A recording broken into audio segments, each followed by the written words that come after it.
የቤታችን ራስ ሆነልን ስላሉት ገባ ከቤታችን ሆኗል የተመኙት የተክሊሉ ሚስጥር ስባቸው ወደርሱ።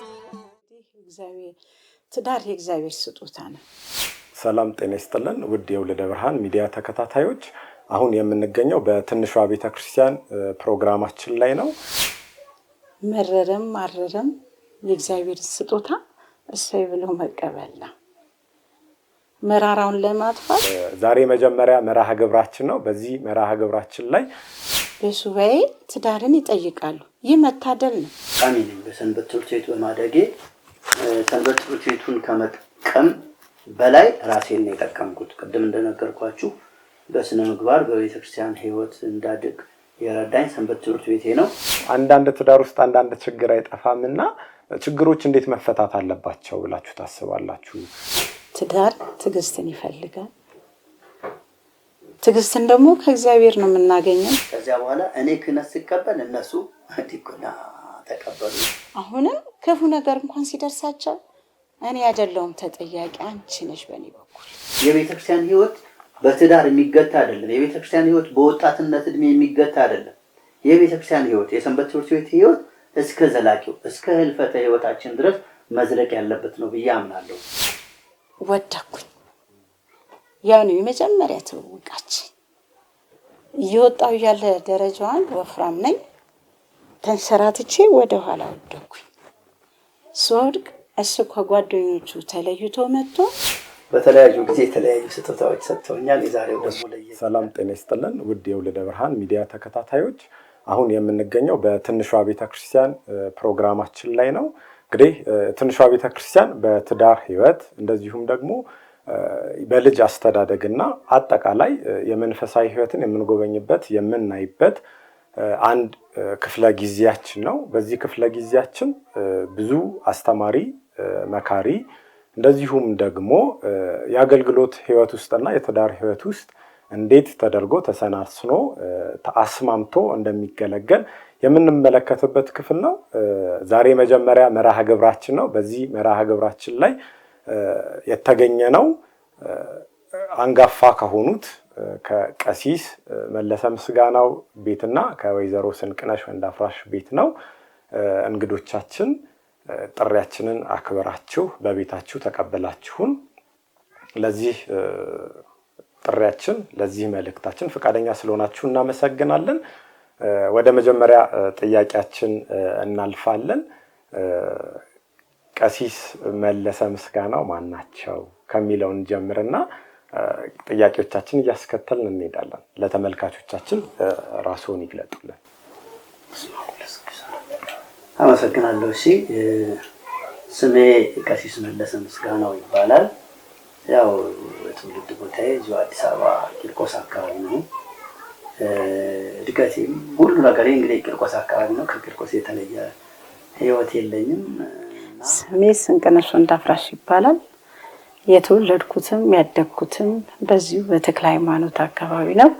ያገለገልኩትም ደብር ተክለ ሃይማኖት መካነ ደናግል ነው። እንግዲህ ከዛሬ እንግዶቻችን ጋራ ትውውቃችንን አድርገናል። የመጀመሪያው ጥያቄ የሚሆነው በሰንበት ትምህርት ቤታችን ለረጅም ዓመታት ያገለገሉ እንደዚሁም በቤተ መቅደስ ውስጥ በክህነት የሚያገለግሉን የሚባርኩን የሚያቆርቡን ወደ ቀሲስ መለሰ ምስጋናው ይሆናል። ቀሲስ የሰንበት ትምህርት ቤት ቆይታው እንዴት ነበር? ድቁናንስ በስንት ዓመቶት ተቀበሉ? እሺ፣ አመሰግናለሁ። እንግዲህ ሰንበት ትምህርት ቤት የጀመርኩት እጅግ በጣም በህፃንነት እድሜ ነው። ኤሌመንታሪ ተማሪ ያለን ነው። ከዲቁናውም በፊት ያው ሰንበት ትምህርት ቤት ነው የገባነው። የህፃናት ክፍል ነበረ። እንዳሁኑ ሰንበት ትምህርት ቤት አይባልም። ይባል የነበረው ወጣቶች መንፈሳዊ ማህበር ይባል ነበርና በዛን ጊዜ የቂርቆስ ሰንበት ትምህርት ቤት አሁን ወልደ ብርሃን የተባለው ደቂቅ መካነ ሰማይ ቅዱስ ቂርቆስ ቤተክርስቲያን የደቂቀ ነበልባል ወጣቶች መንፈሳዊ ማህበር ይባል ነበረ እና በዛ ውስጥ የህፃናት ክፍል ነበረ።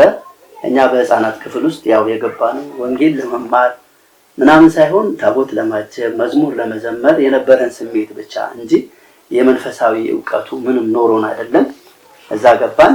በዛ ህይወት ውስጥ ብዙ ጊዜ ያሳልፈናል ይመስለኛል። 68 ዓመተ ምህረት አካባቢ ነው ገና መጀመሪያ በህፃንነት እድሜ የገባሁት። ከዚያ በኋላ ወደ ሰንበት ትምህርት ቤት ከገባው በኋላ ያው ተሰባስበን መዝሙር በመዘመር ንግስ ሲሆን ታቦት እያጀብን በህፃናት ክፍል ውስጥ ስናገለግል ከዚያ አጋጣሚውን ተጠቅሜ ወደ አባ ልብሰ ወርቅ የሚባሉ አባት አሁንም በህይወት አሉ አባ ልብሰ ወርቅ ጋር የቃል ትምህርት ጀመርኩ። ያው አባቴም መምህር ስለነበረ ንባብ ቅዳሴውን ምናምን እየቀጠልኩ ከዚያ በኋላም የመጽሐፍ ደግሞ ነፍሳቸውን ይማርና አባታችን በረከታቸው ይድረሰን አባ ክፍለ ዮሐንስ ዘወልደ ማርያም ጋር መጽሐፍ አርጋኖን መጽሐፈ መነኮሳትን የግዕዝ ንባብ ያስተማሩኝ እሳቸው ናቸው። ከእሳቸው 69 ዓመተ ምህረት ከ68 ጀምሮ 69 ተማርን። ከዚያ በኋላ ያው ለዲቁና የሚበቃውን ያህል ትምህርት እንደያዝን በ1970 ዓመተ ምህረት ህዳር 30 ቀን በቤተክርስቲያኑ ሰበካ ጉባኤ ደብዳቤ ተጽፎልን 11 የሰንበት ትምህርት ቤት ልጆች ብዙዎቹ የሰንበት ትምህርት ቤት ልጆች የሆኑ ልጆች አብረን 11 ሆነን ደብዳቤ ተጽፎልን ወደ ቤተ ክህነት ሄድን። ቤተ ክህነት እንዳሁኑ የሄደውን ሁሉ አይቀበሉም ነበረ። ከ11ችን 3 ልጆች በፈተና ተፈትነን ፈተናውን ያለፈን 3 ልጆች በረከታቸው ይድረስብን አሁንም አቡነ ሚካኤል የሚባሉት በወቅቱ የነበሩት ታላቅ አባት በጸሎታቸው ብዙ ድውያን ይፈውሱ የነበሩ በጣም ሀብተ ፈውስ የነበራቸው ታላቅ አባት ነበሩ። ከእሳቸው እጅ የዲቁና ማዕረግን ህዳር 30 ቀን ተቀብለናል። ተቀብያለሁ። እንግዲህ አብረውኝ ከተካኑት ውስጥ 3ቱም የሰንበት ትምህርት ቤት አባላት ነበሩ። አንዱ በህይወት ስጋ የለም። አንዱ ደግሞ የሳንቲ ሆስፒታል ባለቤት የሆኑት ዶክተር ልሳነ ሰይፉ ይባላሉ። ዶክተር ልሳነ የሳንቲ የልብ ስፔሻሊስት ሐኪም ናቸው በአሁኑ ሰዓት። እንደውም ብዙ ጊዜ በሕክምና አጋጣሚ አግኝቻቸው ለምንድነው ሰንበት ትምህርት ቤት ማትመጣው ቂርቆስ ለምንድነው ማትመጣው ብዬ ጠይቄያቸው ነበርና እና በዛን ጊዜ ከሄድነው ውስጥ ኦልሞስት ከ11ዱ ከ8 በላይ የምንሆነው የሰንበት ትምህርት ቤት ተማሪዎች ነበርን እና ጅማሬያችንን ሰንበት ትምህርት ቤቱ ነው ወደ ዲቁና የሚወሰደኝ። እኔ ምንም የካህል ልጅ ብሆንም ወደ ዲቁናው የሚወሰደኝ የሰንበት ትምህርት ቤት አመጣጤ ፍቅር ነው። እኔ የሰንበት ትምህርት ቤት ህይወቴ ነው እስካሁንም ድረስ። ያኔም በልጅነትም የተቀረጸ ነገር ነበርና ያው እንዳልኳችሁ የገባነው መዝሙር ለመማር በመዝሙር ታቦት ለማጀብ እንጂ ወንጌል ለመማር መጽሐፍ ቅዱስ ለመማር አልነበረ እና ግን ህይወታችን ጅማሬው በዚህ ይሄን ይመስላል። እንደነገርኳችሁ ሰንበት ትምህርት ቤት የቆየሁት ከ1968 እስከ 1975 መጨረሻ ነው እዚህ ቂርቆስ ሰንበት ትምህርት ቤት የቆየሁት እና እንደው አንድ መጥቀስ እንፈልገው በሰንበት ትምህርት ቤት ህይወታችን ውስጥ በርካታ ጊዜያት አሳልፈናል። ያው በልጅነት ብንገባም በኋላም በወጣትነት ወደ ወጣትነቱ እድሜ ስንገባ ሰንበት ትምህርት ቤቱ የሚባለውን ስያሜ እንዲያገኝ በደርግ መንግስት በግዳጅ ነው የተወሰነው እና ከእያንዳንዱ አብያተ ክርስቲያናት ወጣቶች ተወክለው እዚህ አሁን የአፍሪካ ኢኮኖሚ ኮሚሽን አዳራሽ ውስጥ እንዲሰበሰቡ ተደርጎ ከተሰብሳቢዎቹ አንዱ ነበርኩኝ እና በጣም ብዙ ጠንካራ ወጣቶች በዛን ጊዜ በደርግ የተወከሉት ሰዎች ወጣት ማህበር አየውማ እንጂ ወጣት ማህበር የሚባል የለም ሲል እኛ ወጣት ማህበር አይደለም ወጣት መንፈሳዊ ማህበር ነው የሚለው በሚል ተከራክሮ ያው በወቅቱ በነበረው የፖለቲካ ተጽዕኖ ምክንያት የሰንበት ትምህርት ቤት እንዲባል የተደረገው በዛ ምክንያት ነው። ከዛ በርካታ አመታት ያው በሰንበት ትምህርት ቤቱ አመራርም እየሰራው ቆየሁ። 75 ዓመተ ምህረት ሰንበት ትምህርት ቤቱ የመጀመሪያ የሰበካ ጉባኤ አባል ሲያስመርጥም የመጀመሪያው ተመራጭ ነኝ ነበር። በአጋጣሚ በ1975 ነበርና የተመረኩት። እኔ እንደተመረኩ በስራ ዓለም ወደ ወለጋ ክፍለ ሀገር ሄድኩኝ እና ከዛ ወደ ወለጋ ክፍለ ሀገር በ1976 መጀመሪያ አካባቢ ለስራ ሄድኩኝ። እዛ በሄድኩ ጊዜ በጣም አስቸጋሪ ነበረ። እኔ እዚህ ያሳለፍኩት ሙሉ ጊዜ ከቤት ትምህርት ቤት ከትምህርት ቤት ቤተክርስቲያን ከዛ ያለፈ ህይወት አልነበረንምና በጣም ጭንቅ ነበር። እዛ በሄድኩ ጊዜ የነበርኩበት ያረፍኩበት ቦታ ቤተክርስቲያን የለም፣ ሰንበት ትምህርት ቤት የሚባል ነገር የለም። እጅግ በጣም አስቸጋሪ ህይወት ነበር ያለፍኩት። ከቤተሰብ ለመጀመሪያ ጊዜ መለየቴ ነው እና የነበረኝ በቃ በዛን ጊዜ አንዲት ፓናሶኒክ ቴፕ ሪከርደር እና የመርጌታ ፀሐይ ብርሃኑ መዝሙር ካሴት የመጀመሪያ ካሴት እሷን ገዝቼ ነበር ከዚህ የሄድኩትና አስታውሳለሁ። ሁል ጊዜ ማታ ማታ ስገባ ቤተሰብ ሲናፍቀኝ፣ ሰንበት ትምህርት ቤት ሲናፍቀኝ እሱም መዝሙር አዳምጥ ነበር። የመሪጌታ ፀሐይ ብርሃኑ በዛን ጊዜ ሰንበት ትምህርት ቤት ማደራጃ መምሪያ ኃላፊ ነበሩ እና በጣም እጅግ በጣም ታዋቂ ሊቅ መምህር ናቸው። መዝሙር ያኔ ለሰንበት ትምህርት ቤት የሚተላለፍ የነበረው እንዳሁኑ በካሴት አይደለም። እሳቸው ከየአብያተ ክርስቲያናቱ ወጣቶች አንዳንድ ወጣት ይሰበሰባል። እሳቸው መዝሙሩን ያስተምራሉ። ያን መዝሙር ወስደን እኛ እናስተምራለን። እኔ ብዙውን ጊዜ ያሳለፍኩት በመዝሙር ክፍል ነው እና በመዝሙር በማስተማር ነው። እዛ ሄዳለሁ። እሳቸው ጋር ተምሬ መጥቼ እዚህ ሰንበት ትምህርት ቤት ወጣቶችን አስተምራለሁ። ከዛ ነው እንግዲህ ሲወራርድ የመጣውና በኋላ ወደ ስራ ዓለም ከሄድኩ በኋላ ያው በጣም አስቸጋሪ ህይወት ነው ያሳለፍኩት። የተወሰኑ 1-2 ዓመታት በጣም አስቸጋሪ ጊዜ ያሳልፌያለሁ። በቶሎ ቶሎ ወደ አዲስ አበባ መጣ ነበረ እና እንደመጣውም ያው ወደ ሰንበት ትምህርት ቤት ነው የሚያሮጠኝ። ከዚያ በ77 ዓመተ ምህረት ድርቁን አስመልክቶ ከሰሜኑ የሀገራችን ክፍል እኔ ወደ ነበርኩበት ወደ ወለጋ አካባቢ ብዙ ሰዎች በፍልሰት ወደዚያ ሄዱ በሰፈራ ምክንያት እና በሰፈራ ወደዛ ሲሄዱ በጣም በርካታ ምዕመናን ናቸው። በተለይ ሰሜን ሰዎች ናቸው። ክርስትናቸውን ይወዳሉ። ከምንም ነገር በላይ የመነበረው ጥያቄያቸው የመጀመሪያ ጥያቄያቸው ቤተክርስቲያን እንዲሰራላቸው ነበር እና እኔ ደግሞ የነበርኩበት አካባቢ ካምፕ ነው። የመንግስት እርሻ የእርሻ ሜካናይዜሽን እርሻ ነው። የዛ ካምፕ ነው። ነዋሪዎች አሉ። ነዋሪዎቹ ክርስቲያኖች አሉ፣ አህዛብም አሉ፣ መናፍቅም አሉ። ግን ብዙዎቹ ክርስቲያኖች ምንም ቤተክርስቲያን የለም። ሰው ሲሞት በመኪና ተይዞ ረጅም ርቀት ተጉዞ ነቀምት ወደሚባል ቦታ ሄዶ ነበር የሚቀበረውና እና እኔም ጥያቄ ብዙ ስለነበረ ከነዛ ከሰፈራ ከመጡ ሰዎች የተወሰኑ ካህናት ነበሩ።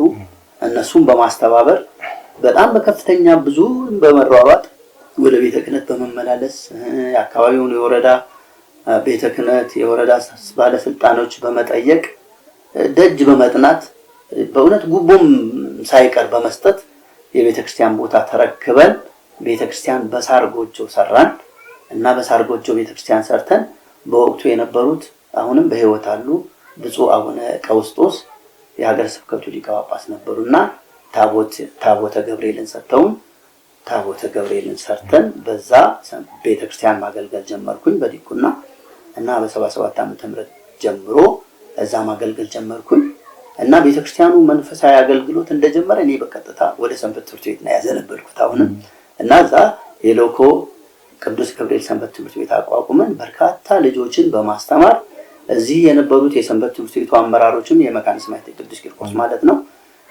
ስነ ጽሁፍ ይልኩልን ነበር። ኤሮግራም የሚባል እንትን ነበረ።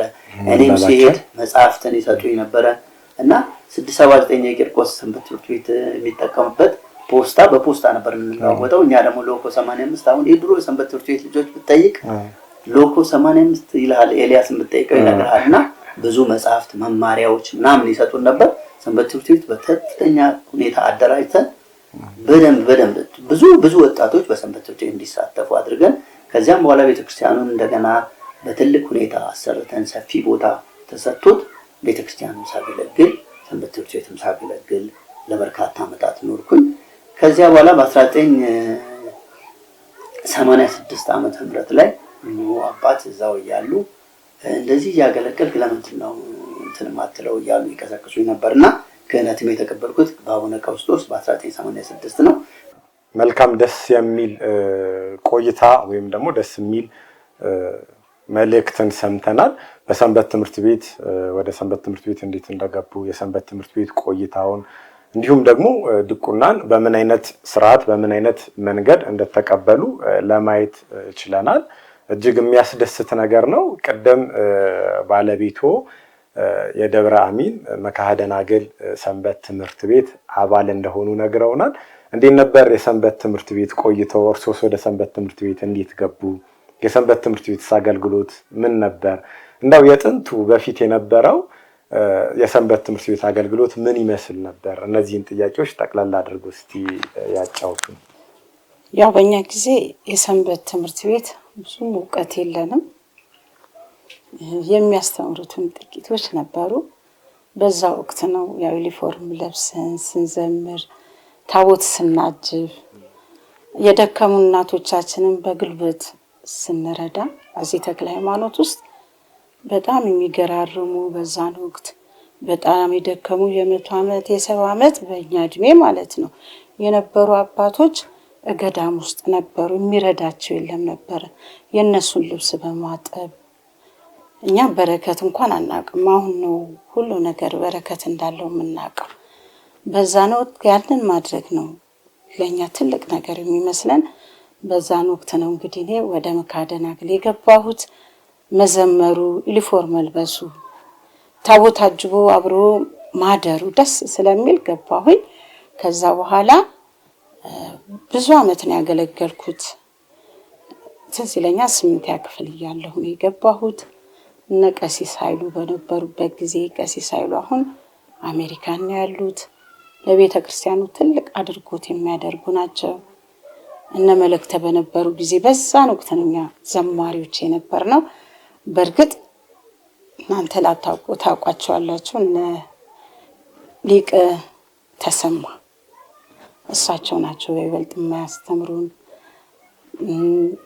ብዙዎቹ አሁን የሉም። እነ ጌታቸው ቀሲስ ጌታቸው የልደታ የነበሩት እነሱ ናቸው የሚያስተምሩን። የምንማረው የሳምንት ቅዳሜና እሑድ ነው። የህፃናት ፕሮግራምና የወላጅ ፕሮግራም ነበረ። በዛን ወቅት እኔ የህፃናት ክፍል ነው የምከታተለው። እንግዲህ ደስ የሚል ታቦታትን አጅበን ዘምረን የደከሙትን ረድተን ቤተክርስቲያናችንን እናገለግል ነበረ። እሺ መልካም ደስ ይላል። እንግዲህ ጥምረቱም ህይወቱም እጅግ በጣም ደስ የሚል ነው። ከሰንበት ትምህርት ቤት አገልግሎት ቀሲስ ወደ ክህነቱ እንደዚሁም ደግሞ የካህን ሚስት መሆን እጅግ መታደል ነውና በዚሁ አያይዘን የሰንበት ትምህርት ቤት ቆይታችሁን ካወራን የትዳር ቆይታችሁ ወይም ደግሞ እንዴት ነው ወደ ትዳር የገባችሁት? የትዳር ቆይታችሁስ ምን ይመስል ነበር? እስቲ ይሄን እናውራ። በጣም ረጅም አመት በጣም ብዙ አመት ስለቆያችሁ ከትዳር በፊት የነበራችሁ እንግዲህ ተክለ ሃይማኖት ደብረ አሚን እንደዚሁም ቅዱስ ቂርቆስ የሁለት ሰንበት ትምህርት ቤት አገልጋዮች ናችሁ። ወደ ትዳር እንዴት ገባችሁ? የትዳር ቆይታችሁስ ምን ይመስል ነበር? ከዛ በፊት ግን የጋብቻ ሁኔታ እንዴት ተፈጠረ ላልከኝ እንግዲህ እዚህ በመጣው ጊዜ ሁሉ ጊዜ ወደ ቤተክርስቲያን ሄዳለሁ። በአጋጣሚ ወደ የቂርቆስ ሰንበት ትምህርት ቤት አባላት ብዙ ጊዜ እዚህ መናገሻ ማርያም በዓለ ንግስ መስከረም 21 እናነግስ ነበረ። እየሄድን እናከብር ነበረ። እኔ ከሰንበት ትምህርት ቤት ልጆች ጋራ እዛ ሄጄ እሷ እህቴ ደግሞ ከዚሁ ከመካደናግል ማርያም ወጣቶች ጋራ እነሱም እንደዚሁ ሊያከብሩ መጥተው ወደ መድኃኔዓለም ላይ መድኃኔዓለም አለ ጋራ መድኃኔዓለም ወደዛ ስንሄድ በአጋጣሚ አብረን ስንሄድ ተዋወቅን። የአጭር ጊዜ ትውውቅ ነው ያደረግነው። እንዳሁኑ ስልክ የለም፣ ሞባይል የለም፣ ምን የለም እና ተዋወቅን። ከዚያ በኋላ እሷ ጥቁር አንበሳ ነበር የምትማረው፣ በዛን ጊዜ ተማሪ ነበረች እና ትውውቃችን እኔ ልክ ከሷ ጋር ከተዋወቁ በኋላ ወዲያው ወደ ስራ ነው የሄድኩት። ግን እግዚአብሔር ፈቃዱ ስለሆነ በኤሮግራም እንድንገናኝ አድርጎ ኤሮግራም የምትባል 15 ሳንቲም ገዝተን የምንጽፋት ደብዳቤ መጻፊያ ፖስታ ነበረች። በዛ ፖስታ እየተጻጻፍን እንግዲህ የህይወት ኑራችንን መመስረት ጀመርን። ስመጣ አገኘዋታለሁ። ከዛ ሲሄድ በፖስታ እንለዋወጣለን። ከዚያም በ1981 ዓመተ ምህረት ጥር 13 ቀን በዚሁ በመካነ ሰማያት ቅዱስ ቂርቆስ ቤተክርስቲያን ስርዓተ ጋብቻችንን በስርዓተ ተክሊል ፈጽመናል ማለት ነው። ይሄን ይመስላል እንግዲህ ጋብቻ ህይወታችን። እንግዲህ ደስ የሚል ትውውቅ፣ ደስ የሚል የትምህርት የሰንበት ትምህርት ቤት የክህነት ሂደት ነው። ብፁዕ አቡነ ቆስጦስ አንጋፋ ታላቅ የጸሎት አባት ናቸው። በእርሳቸው ደግሞ ክህነትን መቀበል መታደል ነው። እስቲ እናታችንስ እንዴት ነበረ ወደ ትዳር የገቡት? የመናገሻ ማርያም ቆይተውን እንዴት ያስታውሱታል እርሱ? ያው እኔም መናገሻ ማርያም ከተክልዬ ዘማሪዎች ጋር ሆነን እንሄዳለን። ወደ ላይ ወደ መድኃኔዓለም እንሄዳለን። በዛውን ወቅት እሱ የረሳው ነገር ቢኖር እኔ የጥቁር አንበሳ ተማሪ ነኝ። ከዛ ደረጃዋን እየወጣው እያለ እንደውም በጋብቻው ላይ ተናግረዋል። ቀሲስ መለስ አነሳት ነው የተባለ ቀን የተነበበበት አለ እና እየወጣው እያለ ወደኩኝ። ያው ነው የመጀመሪያ ትውውቃችን። እየወጣሁ ያለ ደረጃዋን ወፍራም ነኝ ተንሸራትቼ ወደ ኋላ ወደኩኝ። ስወድቅ እሱ ከጓደኞቹ ተለይቶ መጥቶ በእግሩ እንዲደግፎ አዳነኝ ማለት ነው። እየተንከባለልኩ ነበረ ደረጃዋን እንትኑን ወርደው ማለት ነው። ትልቁን ተራራውን ወርደው እየተንደረው ነበረ የጋራ መድኃኔዓለም። ግን እሱ እየሮጠ ከጓደኞቹ መጥቶ በእግሩ ደግፎ እንደዚህ ያዘኝ። ያችን ዕለት እኔ አልረሳውም። ከዛ በኋላ በዛው ተዋወቀን። እየዘመርን ሄድን። ስንመለስ እየዘመርን መጣን። በቃ እኛ ምግብ ይዘናል፣ ያው ሴቶች ነን። ያንን ምግብ አብረን በላን። ከዛ በቃ ያው አድራሻ ተለዋወጥን። ወንድማችን ደግሞ ቢምረው ነበረ በጣም ሰው ዲያቆን ቢምረው ሰውን የሚያግባባ ከሰው ጋር መግባባት የሚችል ነበረ። እሱ በቃ እንድንለያይ አልፈለገም። ከኛ ጋር ያለው ነገር እንዲለያይ አልፈለገም። ስለዚህ እሱ ትምህርት ቤት እየመጣ ይጠይቀኛል። በቃ ብዙን ጊዜ አንለያዩም ከሱ ጋር። ከዛው የተነሳ ከሱ ጋር ደግሞ ደብዳቤ መጻጻፍ እንችላለን። በዛው ስንጻጻፍ ያው ወደ ጋብቻ ዓለም ተሰማራን። እግዚአብሔር ፈቅዶ እንግዲህ እና ያው እንግዲህ ኖረናል። እጅግ ደስ የሚል እንግዲህ ያው ቀሲስ የረሱትን እርሶ አስታውሰውናል። በነገራችን ላይ ተመልካቾቻችን ዲያቆን ቢምረው ማለት የቀሲስ መለሰ ምስጋናው ወንድም ናቸው። ከያዕቆብ ከይስሐቅ ጎን እንዲያሳርፍልን አምላክን እንለምናለን። አሁን በሕይወት የሉም። ከደጋጋ አባቶች ጎን ነፍሳቸውን ቅዱስ እግዚአብሔር ያሳርፍልን። እጅግ ታላቅ ድምፃዊ በቤተ ክርስቲያን ውስጥ በደንብ የሚያገለግሉ አባታችን ነበሩ።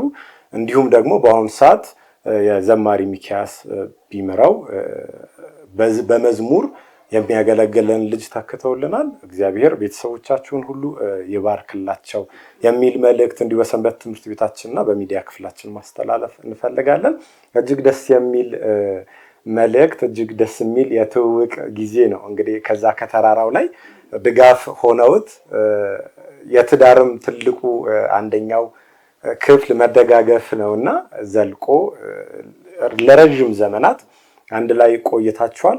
እንግዲህ ቀሲስ ከሰንበት ትምህርት ቤት ወጥተው ወደ ወለጋ አካባቢ ለስራ እንደሄዱ በዛም ቤተክርስቲያንን እንዳስተከሉ ረጅም ዘመንም የትዳር ህይወት ውስጥም ሆነው ወለጋ ሲያገለግሉ ነበርና ትዳርና አገልግሎት እንዴት ነበር ቀሲስ?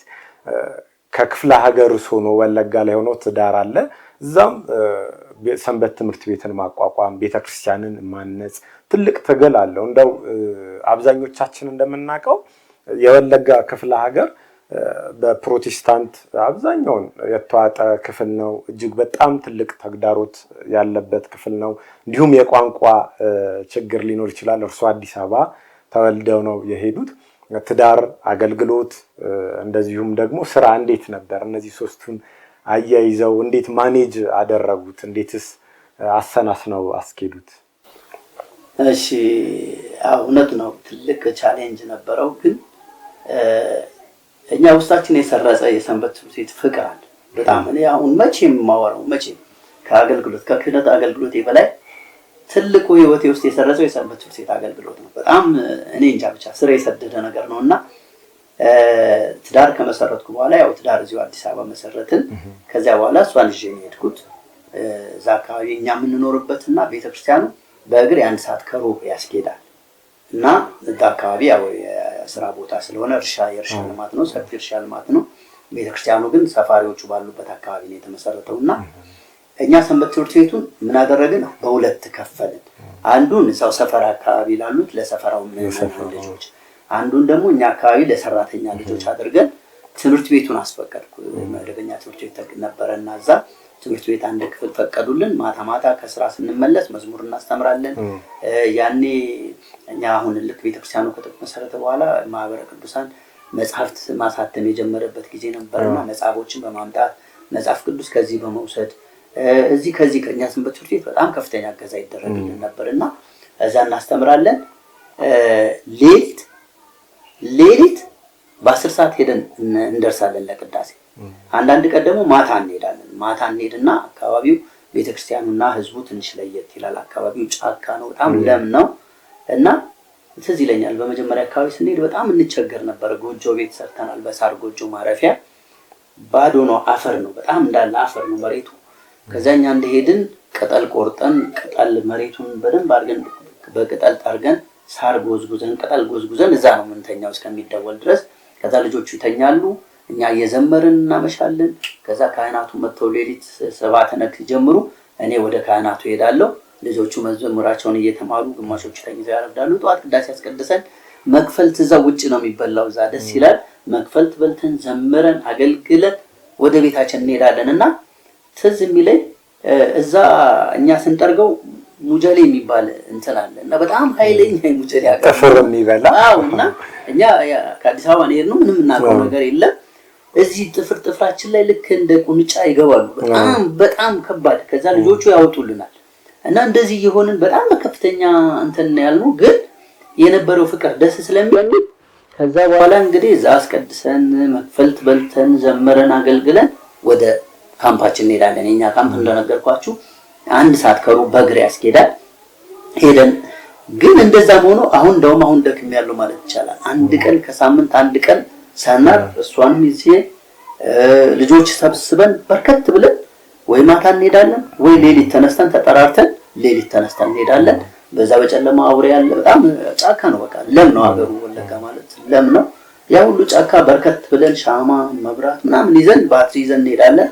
እንደዛ እያልን እያገለገልን ስንሄድ ነበረ እና ምንም እንደው በእውነት ካንጀት ካለቀሱ ባይገድም ይባላል። እውነት ፍላጎቱ ካለ ምንም ነገር ማድረግ ይቻላል። ምንም ርቀት አልገደበንም።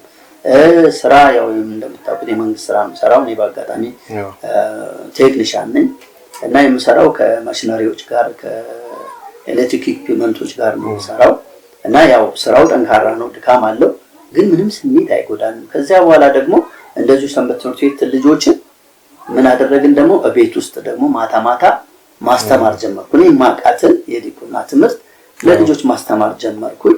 በርካታ ልጆች ማታ ቤታችን ሰፊ ነው፣ መንግስት የሰጠን ሰፊ ቤት አለ። እዛ ተማሪዎችን ማስተማር ጀመር። ከዚያ በኋላ እኔ ክህነት ስቀበል እነሱ ዲቁና ተቀበሉ እና 12 ልጆች ከኔ ጋር ዲቁና ተቀብለዋል። እኔ አንድ ካህን ክህነት ስቀበል እነሱ 12 ልጆች ዲያቆን አድርገን አሁን እዚህ አዲስ አበባ ብዙዎች አሉ ይጠይቁኛል እየመጡና በጣም ከፍተኛ ስራ ሰርተናል። የሚገርም እዛ የነበሩ የሰንበት ትምህርት ቤት አባላት የኔ እህቶች ከዚህ ከሰንበት ትምህርት ቤት በየአመቱ ይመጣሉ ለጉብኝት ማለት ነው። እዛ ይመጣሉ ወለጋ በተለይ ሸዋርቅ በቃ ማያቃት የለም። እዚያ አካባቢ ልጆች ሁሉ ሰንበት ትምህርት ቤት መዝሙር በጣም ታስተምራለች፣ ወረብ ታስተምራቸዋለች እና አሁን ትልቅ ሆኖ እኔ ሲጠይቁ እሷ ጋር ሁሉ ሄደው ይጠይቃሉ። እዛ ወለጋ በጣም ረጅም አመት ነው የኖርነው፣ 14 አመት ነው የኖርኩት እና ሰፊ ስራ ነው የሰራነው። ቤተክርስቲያኑም አድጎ ከዚያ በኋላ ህዝብ የኛ ሰንበት ትምህርት ቤት በጣም ዘመናዊ ትምህርትም የተማሩ ጎበዝ ልጆች ወጡ። በኋላ ላይ እርሻ በመንግስት እርሻ አስፈቀደን፣ እያሳረስን ቡና አስተከልን። አሁን በጣም ሀብታም ቤተክርስቲያን ሆኗል እና በዛ በሳር ጎጆ የጀመርነው ሞሮቨር ብዙውን ስራ የሚሰሩ የነበሩት ወጣቶቹ ናቸው፣ የሰንበት ትምህርት ቤት አባላቱ ናቸው። በደንብ ወንጌል ገብቷቸዋል፣ በደንብ የቤተክርስቲያን ዓላማው ገብቷቸዋል። እነዛ ምዕመናኑ ብዙ የመንፈሳዊ ዕውቀት የላቸውም፣ ልማዳዊ ነው። ቤተክርስቲያን ያስቀድሎ ቅኖች ናቸው። ለቤተክርስቲያን አስፈላጊውን ነገር ቤተክርስቲያን ስንሰራ የኛ ሰራተኛው የወር ደመወዙን በአመት ሲሰጠን እነሱ በሬ እየሰጡ ፍየል በግ ምናምን ሰጥተው ከሚያረጉት ከእህላቸው ይህን ያህል ብለው ነው ቤተክርስቲያኑን በአንድ ጊዜ ሰርተን ሰፋሪዎች ናቸው ገና ያልተቋቋሙ እና እንደዛ አድርገን በርካታ ጊዜያት በደስታ እኔ ቤተክርስቲያኑ ከመጣ በኋላ በጣም በከፍተኛ በደስታ ነው እዛ የቆየ ነው። ከዛ የወጣ ነው እንግዲህ ያው ከዚህ ከመንግስት ለውጥ በኋላ የነበረው የፖለቲካ ሁኔታ አመቺ አልነበረም። ስናስተምራቸው የነበሩትን ልጆች እንዴት የነፍጠኛ ሃይማኖት ትከተላላችሁ እያሉ ወላጆቻቸው ይጫኗቸው ነበር። ልጆቹ ጠንካራ ነበሩ። ብዙ ጠንካራ ልጆች ከወላጆች ሁሉ ተጣልተው ከኔ ጋር የሚኖር ልጅ ሁሉ አለ ከአባቱ ጋር ተጣልቶ እኔ ከአባቴ ሃይማኖቴን እመርጣለሁ ብሎ ከኔ ጋር የኖረ አሁን እዚህ ንብ ባንክ ማርኬቲንግ ማናጀር ነው ይላል። አሁን ቤተክርስቲያኑን የሚወድ የማህበረ ቅዱሳን አባል ሆኖ በጣም ጎበዝ ልጆች ነበሩ። ጥሩ ልጆች አውጥተናል። እኛ ያው በዛ ምክንያት በ90 ዓመተ ምህረት መጀመሪያ አካባቢ ላይ ከዛ ወጣን። ኦልሞስት 14 ዓመት እዛ ቆይተናል። ከ14 ዓመት ውስጥ ከ77 ጀምሮ ሎኮ ገብርኤል ስናገለግል ቆይተናል። አሁንም በተወሰኑ ዓመታት አሁን ያለው መጥፎ ሁኔታ ከመከሰቱ በፊት እየሄድን ያው በአገልግሎት የሚጎላቸውን ነገሮች ሁሉ በማሟላት የምንችለውን ሁሉ እናደርግ ነበረ እና ይሄን ይመስላል። እጅግ የበረከት ህይወት ነው። እጅግ ያስደስታል። ከሰንበት ትምህርት ቤት ተነስቶ አንድ ከተማ ላይ ደግሞ ለስራ ሲሄዱ ሰንበት ትምህርት ቤትን መትከል፣ ከዛም ደግሞ እዛው ማለት ክህነትን የተቀበሉት እዛው ወለጋ። መልካም፣ እጅግ በጣም ደስ የሚል ነው። እንግዲህ እናታችንስ እንዴት ነበር የወለጋ ቆይታ? አዲስ አበባ ላይ ቆይተው ሰንበት ትምህርት ቤት እያገለገሉ በትዳር ህይወት ከአዲስ አበባ ወደ ወለጋ ሄደው ነበረ። ወለጋ የነበረው ቆይታ እንዴት ነበር? እዛስ የነበረው የሰንበት ትምህርት ቤት አገልግሎት ላይ እርስዎ እንዴት ነበረ ይሳተፉ የነበሩት? ቤትን ከመምራት ቤትን ከማስተዳደር እንደዚሁም ደግሞ የተለያዩ ኃላፊነቶችን ከመውሰድ በምን አይነት መንገድ ነበር ሲያሳልፉ የነበረው ጊዜውን እስቲ ጥቂት ያጫውቱን። ደስ ይላል። እዛ ያውኛ እሱ እንዳለ የሰንበት ትምህርት ቤቶች ጋር ቤት ይመጣሉ፣ ሲዘምሩ እናያለን። ከልጆቹ ጋር ነው ውሎ በብዛት። ሌላ እንኳን ከትልልቆች ሰዎች እንትን አልልም። ከልጆች ጋር ነው ከመንፈሳዊ ልጆች ጋር ከነሱ ጋር ቤት እንውላለን። ሲሉ ሲዘምሩ ዘምራለሁ፣ ምን ሲሉ እንላለው። ከዛ በኋላ ያው እንግዲህ ሄደን ደግሞ እናድራለን። ከወለድንም በኋላ አብረን ሄደን ከመንፈሳዊ ልጆች ጋር ከዛው ጋር የነበሩት ጋር ሄደን ልጆቻችንን አቁርበን ወደ ቤታችን እንመለሳለን። የበረከት ስራ ቤተክርስቲያን ንግስ በሚኖርበት ሰዓት የሚሰራውን ስራ አብሬ እሰራለሁ፣ እሳተፋለሁ። ደስ የሚል የክፍለ ሀገር ቆይታ ነው። በክፍለ ሀገር ውስጥ ቤተክርስቲያንን አለመርሳት እንዲሁም ደግሞ የተለያዩ የመንፈሳዊ ተግባራቶችን ስራዎችን መስራት እንደው መመረጥና መታደል ነው። እግዚአብሔር ሲያደል እግዚአብሔር ሲመርጥ በዚህ የነበራችሁን የሰንበት ትምህርት ቤት ቆይታ እንዲሁም ደግሞ ለስራ በተሰማራችሁበት ለስራ በሄዳችሁበት ቦታና አካባቢ ላይ ሰንበት ትምህርት ቤት ተተክሎ በጋራ ማገልገል፣ በጋራ ሰንበት ትምህርት ቤትን ማቋቋም፣ ቤተክርስቲያንን መደገፍ መታደል እግዚአብሔር የመረጠው እግዚአብሔር ያደለው ነውና እንደው በጣም የሚያስደስት ለሰንበት ትምህርት ቤታችንም ትልቅ አስተዋጽኦ እንዳደረገች የሚያስመሰክር ስለሆነ እጅግ ደስተኛ ነን በሰንበት ትምህርት ቤታችን ስም። እንዲሁ ወደ ቀጣዩ ጥያቄ የምናልፈው እንግዲህ ለቀሲስ ነው። አሁን ስንት ልጆች አፈራችሁ? የልጆቻችሁ ስምስ ማን ይባላል? እንዴት ነበር እንደው የነበረው ቆይታ? እርሱን ያጫውቱንና እስቲ ወደ ቀጣይ ጥያቄ ደግሞ እናልፋለን። እሺ፣ አመሰግናለሁ። እንግዲህ እግዚአብሔር የፈቀደው 2 ልጅ ነው የሰጠን፣ አንድ ወንድና አንድ ሴት። ያው ሁለቱም የተወለዱት እዛ ወለጋ ነው፣ እዛው የነበርንበት ቦታ ነው። ክርስትናም የተነሱት እዛው ሎኮ ቅዱስ ገብርኤል ቤተክርስቲያን ነው። ያው እድገታቸው በአጋጣሚ ወደዚህ ሆነ። በተለይ ወንዱ ልጅ አሃዱ መለሰ ይባላል። የመጀመሪያ ስለሆነ አሃዱ ብለናል። ሁለተኛዋ ደግሞ ሴት ነች፣ ዳግማዊት ብለናታል። እሷም ሁለተኛ ማለት ነው። ያው ስያሜያቸው ያው ዝም ብላ አንደኛና ሁለተኛ ነው። ሁለተኛም ደግሞ አሃዱ አብ ቅዱስ ብዬ ስቀድስ ያገኘሁት ልጅ ስለሆነ አሃዱ ብዬዋለሁ እና ሁለተኛዋን ያው ዳግማዊት ብያታለሁ። ሁለቱም የተወለዱት እዛ ነው። ከዛ በኋላ እንግዲህ ያው እዛ የነበረው የፖለቲካ ሁኔታ ከተበላሸ በኋላ ልጆች ማስተማርን በኦሮምኛ ቋንቋ ብቻ እንዲሆን ተደረገ። እነዚህ ተጽዕኖች አስቸጋሪ ሲሆኑ እኔ ወደ ስራው ሄድኩኝ። እሷ እዚህ መታ ልጆቹን ይዛ እዚህ መኖር ጀመረች። ማለት ከ89 በኋላ ማለት ነው። ከዛ በኋላ ልጆቹም ያደጉት እዚህ ነው። ልጆች የማሳደግ ተግባር ላይ ትንሽ ክፍተት ያለ ይመስለኛል። ምክንያቱም እኔ ከዛ በኋላ በተለያዩ ከዛ ከወለጋም በኋላ ከወጣሁ በኋላ ወደ ሌሎች ክፍለ ሀገራት ለስራ ሄጃለሁ። ልጆች እዚህ ከሷ ጋር ነበር የሚኖሩት። አባት ደግሞ አጠገብ ከሌለ ከባድ ነው። እርግጥ እግዚአብሔር ይመስገን ልጆቼ በክፉ እንትን አልገቡም። እኔ ቤተክርስቲያን ህይወታቸው ጠንካራ ነው ብዬ አላምንም። እናታቸው እውነት ለመናገር በጣም ጠንካራ ነች። እኔ እሷን ግማሽ አልችልም። ጾምም ሆነ ምጽዋት፣ ስግደት፣ ሁሉም ነገር እሷ ጠንካራ ነች። እሷ በቃ ባህታዊ ነች ማለት ይቻላል። ብዙ ሰው የሚያውቃት በዛ ህይወት ነው። እና እኔ እዛ ሲሄድ እሷ ከቤተክርስቲያን አትለይም። ልጆቿን ትወስዳለች፣ ታቆርባለች። በሰንበት ትምህርት ቤት እንትናቸው ግን አናሳ ነው ብዬ ገምታለሁ። ያው እኔ አልነበርኩም በእርግጥ ብዙ ጊዜ ልጆች በማስተዳደር ህይወት ውስጥ የእሷ ድርሻ ነው የነበረው። እኔ ከወለጋ ከወጣሁ በኋላ ወደ ትግራይ ሄጄ ነበረ። የትግራይ አባላ የሚባል ቦታ ከትግራይ ወደ 35 ኪሎ ሜትር የሚርቅ የአፋር ክልል ዞን 2 ነው። አባላ ይባላል። እዛ ያው የትግራይ ተወላጆች እና የአፋር ተወላጆች ነው የሚኖሩት። እዛ ደግሞ ሚካኤል ቤተክርስቲያን፣ ትልቅ ሚካኤል ቤተክርስቲያን ነበረ። ቤተክርስቲያኑ ጥንታዊ ነው፣ ግን የሰንበት ትምህርት ቤት የሚባል ነገር አይታወቅም፣ ጭራሽ አይታወቅም። አባላ ቅዱስ ሚካኤል ቤተክርስቲያን ነው። በጣም ትልቅ ቤተክርስቲያን ነው። ጥንታዊ ነው። ጥንታዊ ንዋያተ ቅድሳት አሉት። እዛው አፋር ክልል ውስጥ ነው፣ ግን የሰንበት ትምህርት ቤት አይታወቅም። እና በዛን ጊዜ እዛ መቀሌ ላይ የማህበረ ቅዱሳን ብራንች ተከፍቶ ነበር። እኔ 89 ነው 90 ክረምት ላይ ነው የሄድኩት። 90 ሐምሌ 26 አካባቢ ነው የሄድኩት። እና ያኔ ማህበረ ቅዱሳን እዛ እየተጀመረበት ጊዜ ነበርና ከዛ እኔ ወደዛ ተመድቤ ከሄድኩ በኋላ ያው ቤተክርስቲያን አገልግሎት ጀመርኩኝ። አብሬያቸው ማገልገል ጀመርኩኝ። ያው ገጠራማ ነው ስርዓቱም፣ የገጠር እንትን ነው። የቤተክርስቲያን ስርዓቱ ደስ ይላል፣ ግን ምዕመናንን ያማከለ አይደለም። ቅዳሴውም፣ ኪዳኑም፣ ሌላውም አገልግሎት ምዕመናንን ያማከለ አይደለም። ሌሊት ሁሉን ነገር ይጨርሳሉ። ልክ 12 ሰዓት ሲሆን ቄሶች ሁሉን ነገር ጨርሰው ወደ ቤታቸው ይሄዳሉ። ከዛ በኋላ ምዕመኑ መጥቶ ተሳልሞ ይሄዳል። እና እዚህ ላይ ትንሽ ቅሬ ላይ ስለነበረ ከካህናት ጋር መግባባት ጀመርኩኝ። በተለይ አንድ መምህር ነበር፣ መምህር ሰሎሞን ይባላል። የቅዳሴ መምህር ነው፣ ግን ዲያቆን ነው፣ ገና ልጅ ነው እና ስራ የለውም ነበር። እኔ የኮንስትራክሽን ባለሙያ ስለሆነ ከዛ ኮንስትራክሽን ላይ ስራ አስቀጠልኩትና ልጆች እንዲያስተምርልን፣ ከዛ እነዚያ የተማሩት ልጆች በትግርኛ መዝሙር እንዲያስተምሩ ልጆች እና ሰንበት ትምህርት ቤት እንዲደራጅ አደረግን። ጥሩ ሰንበት ትምህርት ቤት መሰረትን። ትልልቅ ልጆች አሉ፣ ጎበዝ ልጆች አሉ፣ ፍላጎት ያላቸው፣ ግን እውቀቱ አልነበረም። የሰንበት ትምህርት ቤት ዓላማውም እውቀቱም ስላልነበረ እነሱን ወደኛ አመጣን።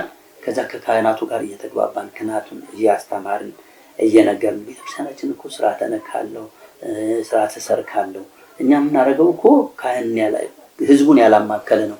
ቅዳሴ ቀድሰን ስንወጣ ህዝቡ ቢመጣ ምን ያደርጋል እያልኩ እያግባባኋቸው የጎደሉ ንዋያተ ቅድሳትን እዚህ የመጡ የእኛ ሰንበት ትምህርት ቤቶች እርዳታ ሁሉ ገንዘብ ያደርጉልን ነበር። አባ ክፍለ ዮሐንስ መጽሐፍት፣ አልባሳት ሁሉ ይሰጡን ነበር። አባ ክፍለ ነፍሳቸውን ይማርና እዛ እየወሰድን ከነሱ ጋር በጣም ተግባባን። ከዛ በኋላ ስርዓተ ቅዳሴውን ልክ እንደ አዲስ አበባ፣ ከዛ በኋላ ልክ ሰንበት ላይ ታምረ ማርያም ውጭ ማስነበብ ጀመር። ሌሊት ሁሉ ነገር የሚያልቀው ለህዝቡ በቋንቋው የተወሰነ ገለጻ እንዲያደርጉ አባቶችን ማድረግ ጀመርን። እንዲህ እያልን እዛ ያለው ሰንበት ትምህርት ቤት እንደው ከሎኮ የተሻለ ትልቅ ሰንበት ትምህርት ቤት መሰረትን። በጣም ትልቅ ሰራተኞች አሉ፣ በጣም ብዙ ሰራተኞች ወደ ሰንበት ትምህርት ቤት ከተለያየ አካባቢ የሚመጡ ነበሩና የሰንበት ትምህርት ቤት እውቀት ያላቸው ልጆች፣ ከኛ የተሻሉ ልጆች እዛ ሰንበት ትምህርት ቤቱ እኛ ከመሰረትን ጀምሮ መጥተው በጣም ትልልቅ ተቋማት ሁሉ ለሰንበት ትምህርት ቤቱ ከፍለው መዝሙር ቤት፣ ዕጣን ጧፍ ምናምን መሸጫ፣ እነዚህ ነገሮች ሁሉ ከፍተው ሰንበት ትምህርት ቤቱ እስካሁን ድረስ አለ። ትልቅ ሰንበት ትምህርት ቤት ሆኗል። እና እኔ እዛ ሄድኩኝ። ከዛም ስመለስ እንደገና ደግሞ ወደ አሶሳ አካባቢ ሄድኩኝ። አሶሳም እንደዚሁ መድኃኔዓለም ቤተክርስቲያን ነበረ። እዛም ሰንበት ትምህርት ቤት ከፍተን እዛም በጣም ትልቅ ሰንበት ትምህርት ቤት ከፍቻለሁ። እና በየሄድኩበት ቦታ ብቻ የሚያጋጥመኝ ብዙ ጊዜን ማሳልፈው ከቅዳሴ አገልግሎቱ በላይ ሰፊውን ጊዜ የማሳልፈው በሰንበት ትምህርት ቤት ላይ ነው።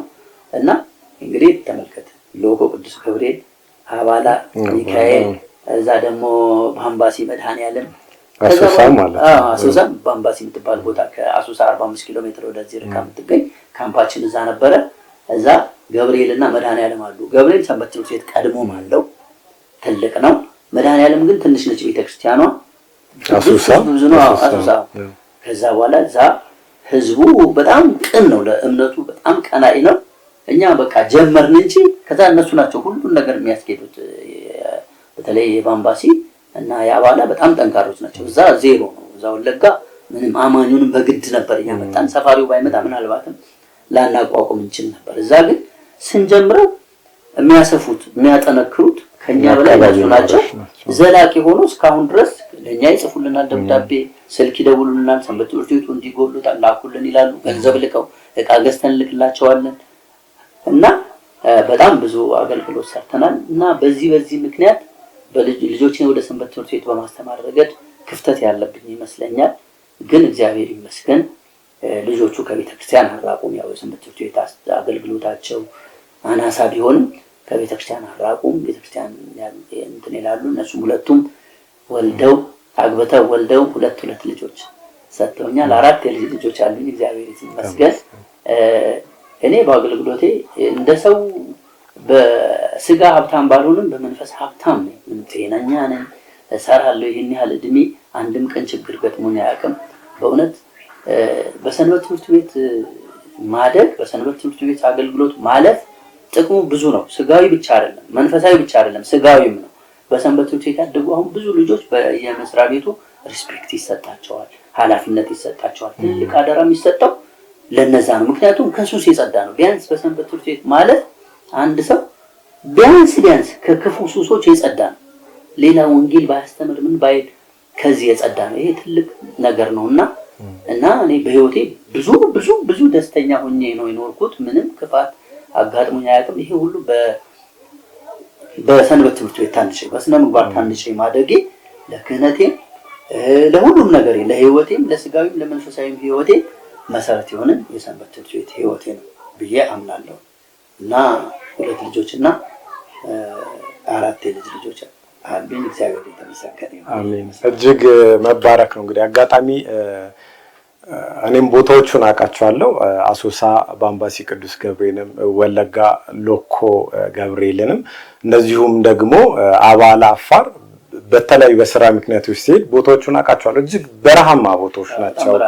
ከ6 ወርና ከ8 ወር በላይ ለስራ ቆይቼባቸዋለሁ ሪሰርች ስንሰራና እዛ ራሱ በጣም ብዙ ልጆች አፍርተዋል። እንግዲህ ብንቆጥር ወለጋ ላይ 12 ዲያቆናት ማፍራት ማለት ለቤተክርስቲያን ትልቅ ነገር አበርክቷል። ነው ቅድምም መግቢያችን ላይ ገና እንደመጣው እየነገርኩት ነበረ። የመጀመሪያ ልጁት አሃዱ ሰንበት ትምህርት ቤት እኔ እንድገባ ያደረገኝ ሰንበት ትምህርት ቤትም ለተወሰኑ አመታት ያው አንደኛ ሁለተኛ ክፍል አብረንም ነበር የተማርነው።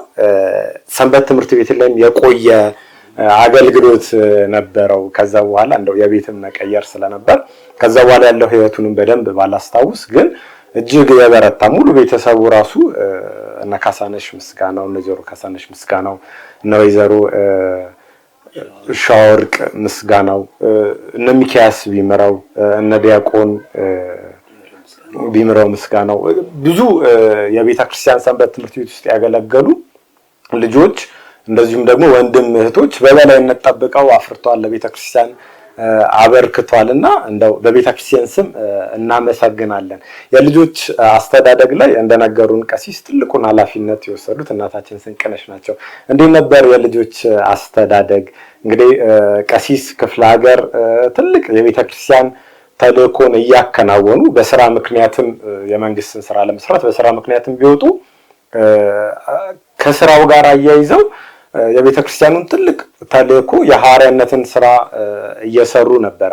እዚህ ደግሞ እርሶ በኋላ የምንጠይቁትን ጥያቄ ይኖራል። እስቲ የልጆች አስተዳደግ ላይ እንዴት ነበር? እንዴት ነው ልጆችስ ማደግ ያለባቸው? እርሶስ እንዴት ነበር ልጆቹን ሲያሳድጉት የነበረው? በአሁኑ ሰዓት ወንድማችን አሃዱ ትልቅ ደረጃ ላይ ያለ ቤተክርስቲያንን የሚጠቅም እንደዚሁም በስራው ላይ ምስጉን ሰራተኛ እንደሆነ እናውቃለን። ዳግምም እንደዚሁ ብርቱ እንደሆነች እናውቃለንና ይሄ ደግሞ የእርሶ ትልቅ እጅ እንደነበረበት አሻራው ያስታውቃል። እንዴት ነበር ልጆቹን ያሳደጉት? ያስተዳደግ መንገድ እንዴት ነበር? ያው እኔ በሁለቱም ላይ ነኝ። ስራ አለኝ፣ ልጆችን በማሳደግም ላይ ነኝ። የስራ ሰዓቴ ደግሞ እሁድ ብቻ ናት እረፍቴ። እኔ ልጆቼን ያሳደግኩት እኔ ያሳደግኩ አይደለም፣ ወላዲተ አምላክ ናት ያሳደገችው። እምለውም እንደሱ ነው። ሁልጊዜ ጠዋት ተነስቼ ለሚውልበት ቦታ ተጠያቂ አንቺ ነሽ ነው የምላት። ምክንያቱም የኔ ስራ ጠዋት ወጥቶ ማታ 1 ሰዓት ነው የምገባው። ስለዚህ እኔ አሳደግኩ አይደለም፣ እሷ ናት የምታሳድጋቸው፣ ሰብስባ የምታገባቸው። እሷ ናት አደራ የሰጠዋት። ብቻዬን መቋቋም ስለማልችል፣ ስለዚህ የኔ ልጆች አይደሉም፣ የእመቤታችን የድብቅ ልጆቿ ናቸው። ወደፊትም አሁንም እሷን ነው እንጂ የምጠይቀው እኔ በልጆቼ አስተዳደግ እኔ በልጆቼ ኑሮ ተደሳች እንጂ ተጠያቂ አይደለሁም። እሷ ናት ይህንን ሁሉ ያደረገችልኝ። ሁልጊዜ ጸሎቴ በዘርፋፋው ልብስሽ ከክፉ ነገር ልጆቼን ሰውሪልኝ ነው። ተኛሁም ወጣሁም ገባሁ አሁንም እንዲህ ነው የምለው። ስለዚህ እሷ ናት፣ እኔ አላሳደኩም። እንደ ሰው ኑ ትምህርት ቤት ኑ ሰንበት ትምህርት ቤት ሂዱ አላልኩም። የምገባው ደክሞኝ ነው፣ እውነታውን ነው የምናገረው። 1 ሰዓት ተኩል ጠዋት ወጣለሁ፣ ማታ 1 ሰዓት ነው የምገባው። ደክሞኝ ነው የምገባው። አያቸዋለሁ ቁንጭ እንዳሉ እቤት ነበራችሁ? አዎ። እራት እንብላ እንተኛ ነው። ጠዋት ተነስቼ ወደ ኪዳን ነው፣ እነሱን አልቀሰቅስም። ኪዳን አድርሼ ወደ ስራዬ ነው የምሄደው። ይህንም ስለማደርግ ሁሌ ይደክመኛል። ሁሌ ለማን ነው የምሰጣት? ለእመቤታችን ነው፣ ለማንም አልሰጡም። አሁንም ክፉ ነገር እንኳን ሲደርሳቸው እኔ አይደለሁም ተጠያቂ፣ አንቺ ነሽ በእኔ በኩል ነው የምላት እንጂ እኔ እንደ እናት ሆኜ ራሴን አልወቅሰውም። ስለዚህ እሷ ደግሞ ለኔ የነሳችኝ ነገር የለም። አሃዱም ጥሩ ስራ አግኝቶልኝ ልጅም ሴቷን ጥሩ ትዳር አግኝታለኝ አግብተው 4 ልጆች ሰጥተውኛል።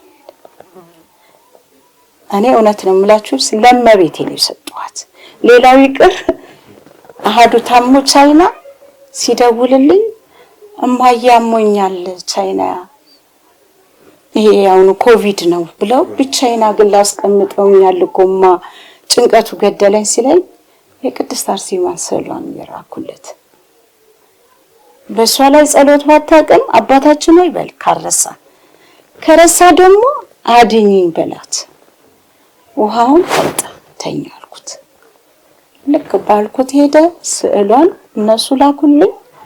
እዛ በሷ ላይ ውሃውን አቅርቤ አባታችን ሆይ ያልጠፋብኝም አደረኩኝ አለ። በቃ ጠጣና ተኛ አልኩት። ጠጥቶ ተኛ። በዚህ በስልክ ነው የምንገናኘው። ከዛ በኋላ ጠዋት ሲነሳ ነፃ ነህ ውጣ አሉት። እኔ አሁንም ለልጆቼ እኔ አይደለሁም ተጠያቂ ነው የምላችሁ፣ ለእሷ አስረክቤያታለሁ። ይህ ነው የኔ ንግግር።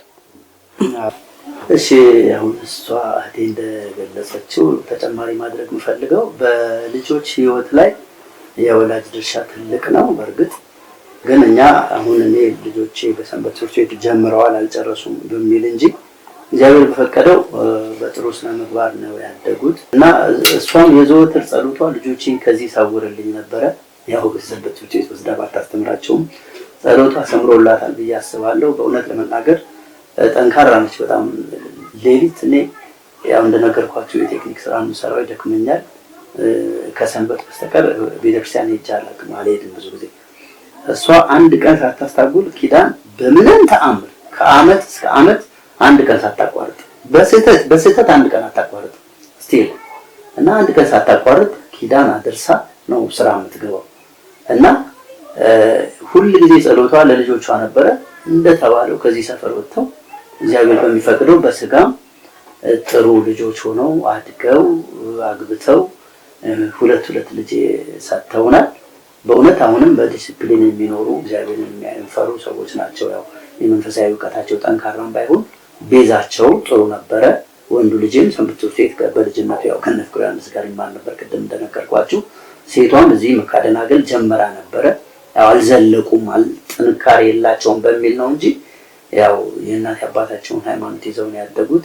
አሁንም ልጆቻቸውን በየሳምንቱ ያቆርባሉ እና መንፈሳዊ ህይወታቸው ጠንካራም ባይሆን የእናታቸው ጸሎት በተለይ የእናታቸው ጸሎት በልጆቹ ላይ ደርሷል። ሁሌ ጸሎቷ ልጆቼ አደራ ክፉ ነገር እንዳይነካቸው እያለች ሁሌ ጸሎቷ እሱ ነበር እና ጸሎቷ ተሳክቶላት እግዚአብሔር በስጋም በነፍስም አድሏቸው ያው በእውነት ሴቷም ጥሩ ትዳር ይዛ 2 ልጆች ወልዳለች።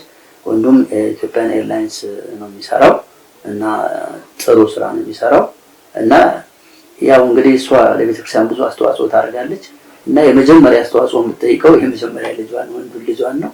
በጠየቀችው ጊዜ ሁሉ ያለችውን ይሄን ገዛ ለቤተክርስቲያን ካለችው ይገዛል እና በደስታ የሚያደርግ ልጅ እንዲፈጠር የእሷ ጸሎት ነውና በዚህ መልኩ ነው ልጆቻችን ያደጉት ለማለት ነው። አመሰግናለሁ። መልካም ደስ የሚል የልጅ አስተዳደግ ነው። እንደው ለቅዱሳን መስጠት በተለይም ደግሞ ለንጽሕተ ንጹሐን ለቅድስት ድንግል ማርያም ልጅን አደራ መስጠትን የመሰለ ታላቅ ነገር የለም። ለብዙዎች ትምህርት የሚሆን ነው። እናት አባት ልጆችን የትገባችሁ የትወጣችሁ ብሎ በቤት አስቀምጦ ተቆጣጥሮ ማሳደግ አይቻልም።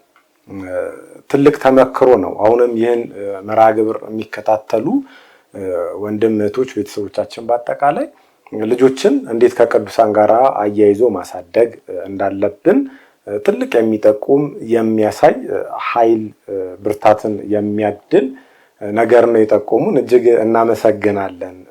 እጅግ ደስ የሚል የልጆች አስተዳደግን ነው የሰማነው። እንግዲህ ልጆቻችሁንም የልጅ ልጆቻችሁንም እግዚአብሔር በጥበብ በእውቀት በሞገስ እንዲያሳድግላችሁ እንመኛለን። ቀጣይ ጥያቄያችን የሚሆነው እንደው ወደ እናንተ ጋር ልንመጣ ስንል ቀሲስ መለሰን በሰንበት ትምህርት ቤትም እናውቃቸዋለን። እንዲሁም ደግሞ ሰንበት በሆነ ጊዜ ሁል ጊዜ ከቅዱስ ቂርቆስ ደጁ ከቤተ መቅደሱ አይጠፉም፣ ያስቀድሳሉ፣ ይመጣሉ። እንዴት ናችሁም ብለውን ይጠይቁናል። ባለቤታቸው ወይዘሮ ስንቅነሽ እንዴት ናቸው? ምን አይነት ሰው ናቸው? ከቤተ ክርስቲያን ጋር ያላቸው ግንኙነት ምንድን ነው ስንል እጅግ አንድ አስገራሚ ነገር ሰማን። ቀሲስ ጥቂት ለማንሳት ሞክረውት ነበረ። ሁል ጊዜ በመስሪያ ቤታቸው ላይ የወር ደመወዝ በደረሰ ሰዓት ከወዳጆቻቸው ከእህት ከወንድሞቻቸው ለቤተ ክርስቲያን የሚሆን መባን ሰብስበው በተለይ በገጠሪቱ አብያተ ክርስቲያናት ትልቅ ችግር የጧፍ የዕጣን እንደዚሁ የልብሰ ተክህኖ የመጽሐፍት አቅርቦት እጅግ ከባድ የሆነ ፈተና አለና ያን ፈተና ወለጋን በኖሩበት ሰዓት ያውቁታል መሰለኝ። ብዙ አብያተ ክርስቲያናትን እንዳሳነጹ ብዙ አብያተ ክርስቲያናትን በጧፍ በዕጣን በሚያስፈልጋቸው ሁሉ እንደተራዱ ሰምተናል። ያ ብርታት ያ ልምድ እንዴት ነበረ? እስቲ ያሉትን ልምድ እጅግ የሚገርም እጅግ እንደው የካህን ሚስት ራሷም ካህን ናት። ለቤተ ክርስቲያን የሚያስፈልገውን ነገር አንድ አካል ስለሆነ የሚያስፈልገውን ነገር ታደርጋለችና ይህን ታላቅ ነገር እንዴት ለመዱት? እንዴትስ የሰንበት ትምህርት ቤት ተማሪ ነው አካበቱት የሚል ጥያቄ ነው ይዘን የመጣ ነው። እናታችን እኔ አይደለሁም ማደርገው። ስለ እውነት ከሆነ አንድ ትምህርት የተማርኩት በልጅነት አለኝ። በመምህር ተሰማ የሰው ልጅ አገልግሎቱን የሚያውቀው በራሱ ነው። የሰው ልጅ ወደ ክርስትና ሲገባ መክሊቴ ምንድነው ብሎ እግዚአብሔርን ይጠይቅ ይላሉ። ያ ትምህርት ከአእምሮዬ አይጠፋም። እኔ እግዚአብሔር የሰጠኝ ነገር ነው። እኔ አቅም ኖሮኝ አይደለም የምሰራው፣ ከወዛደሮች ጋር ነው። በእርግጥ ከብዙ ሰዎች ጋር እገናኛለሁ። ነገር ግን ይህንን ቤተክርስቲያን እሰራለሁ ብዬ አስቤ አላቅም። በጥሪ በለቅሶ በሰርግ እሄዳለሁ። አንድ አካባቢ እሁድ እኔ ቤት ተቀምጬ አላቅም። ባለቤቴም እሱም ያውቃል። እና ራቅ ወዳለ ቤተክርስቲያን ነው የሚሄደው። አዲስ አበባ ውስጥ ነው። ሰው የማያውቀው እርዳታን የሚሻ የሰው ፍቅር የሚናፍቀው ቤተክርስቲያን ያደርሰኛል። እኔ የሚያደርሰኝ እሱ ነው የምለው። አሁንም ችግር ላይ ያለች አንድ ዋተ ማርያም እዚህ ጋር አለች። ወደ ቱሉ ዲምቱ አካባቢ ነው አይደል የሚባለው፣ ኃይሌ ጋርመንት አካባቢ። እና እዛ የሚገርማችሁ ለሰርግ ሄጄ ነው ያየኋት ቤተክርስቲያኗን። ወደ ወሊሶም ሲሄድ እንደዚሁ አራስ ጥየቃ ሄጄ ነው ቤተክርስቲያኗን ያየኋት። ወደዚህ ወደ ሀያትም ጊዮርጊስ አለ ስር ገደል ውስጥ አይታችሁት እንደሆነ እሱም ጋር ሲሄድ ወንድሜ ቤት ሲሄድ ነው ያየኋት። ብዙ አካባቢ ሲሄድ ጫካ ውስጥ ይሆንና ወይ ለጥሪ ወይ ለልደት ሲሄድ ነው የማየው። ሳይ ግን አይቼ የራሴን ጉዳይ ፈጽሜ አልመለስም። ያንን የሚያደርገው እግዚአብሔር ነው። ከሰዎች ጋር እየተመገብኩ ወይ ምግቡን ጥዬ ወደዛች ቤተክርስቲያን ነው የምሄደው። እዛች ቤተክርስቲያን ሄጄ ዙሪያዋን አይቼ ካህናት ካገኘሁኝ ካህናት አግኝቼ ምንድነው የጎደለው ህዝብ አላት ለምን እንዲሆነች ብዬ ጠይቃለሁ። ካህናት ካላገኘው ግን ያችን ቦታ በሌላ እሑድ ተክቼ እሄዳለሁ። ከዛ ከካህናት አባቶች ጋር ተገናኝቼ ምንድነው የጎደላት ቤተክርስቲያኗ ምን ትፈልጋለች ብዬ እነዛን አባቶች ጠይቃለሁ። ከዛ በኋላ ይሄ ይጎደላት ይሄ ያስፈልገታል እናታችን ሲሉኝ መስሪያ ቤቴ ገብቼ አስተባብራለሁ። ማቃቸው ሰዎች አሉ። የጻድቃኔ ማህበር አለኝ። በተለይ ጻድቃኔ ማህበር ለኔ ታዛዦቼ ናቸው። የማጂክ ሰራተኞች እንደዚህ ለኔ ታዛዦቼ ናቸው። አንዲት ቀን ለምጠይቀው ጥያቄ እምቢ ብለውኝ አላቅም። መጀመሪያ ከቤቴ ጀምራለሁ፣ ከልጆቼ ጀምራለሁ። ከዛ በኋላ ወደ እነሱ ሄዳለሁ። ያለው ችግር እነግራቸዋለሁ። እንሄዳለን አብረን ካሉ ይዣቸው ሄዳለሁ። ይዤ ሄጄ እነሱ አብረውኝ ቆመው ችግሯን ሰምተው እዛም ይዋጣውን አዋተን ገዝተን እንሄዳለን። እንደዚህ በማድረግ ነው የምናገለግለው። ይህ የኔ አይደለም፣ የእግዚአብሔር ስጦታው ነው። ለኔ የተሰጠኝ መክሊት ነው። ውጪ ሄዶ ቤተክርስቲያን ወይም ደግሞ አሁን እኔ ግሸን አልሄድኩም። ሩቅ ቦታ የሚለው ህዝቡ የሚሄድበት ቦታ አንድ ቦታ አልሄድኩም። ያለሁት ግን በዚች በዳርዳሯ በዛ ውስጥ ነው። እግዚአብሔር እንግዲህ ለዚህ ስራ ያዘጋጀኝ እሱ ነው።